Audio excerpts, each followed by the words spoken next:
uvume. If awufuna uvuma sikhwelele ushiya abafuna uvuma. Ngoba namhlanje bethunana ndiyanazi nidiniwe kudelani lapho.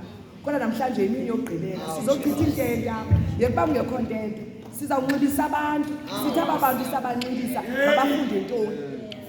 Ndiyanicela sithandwa zami ndicela uba kukho umntu yini ozenento zakhe makaziqoqoshe asikhuphe ngomnyaka asibeke ngapha kweyadi athi xa iphumayo azaphinde azithathe. Ndiyacela ke Sister Nelly sizamvuma undiyakholwa kodwa ndithembele inkonzo akusifana nezinye inkonzo ngoba inkonzo yabantu abatsha.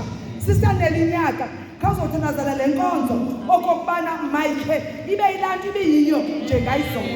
Namhlanje sichitha intente makucace okokubana siyagoduka sibheke emakhaya singabanye abalapho sizawuthi xa sigoduka sifike eminyango yasemakhayeni wethu sifike mhlawumbi abazali bethu bentyizisa okanye sifike abanye kwindawo esihlala kuzo silindwe zingxaki kodwa masithi ezo ngxaki sifika kuthi sibe silungelele nazo sizazi ukubana sizawuzijonga.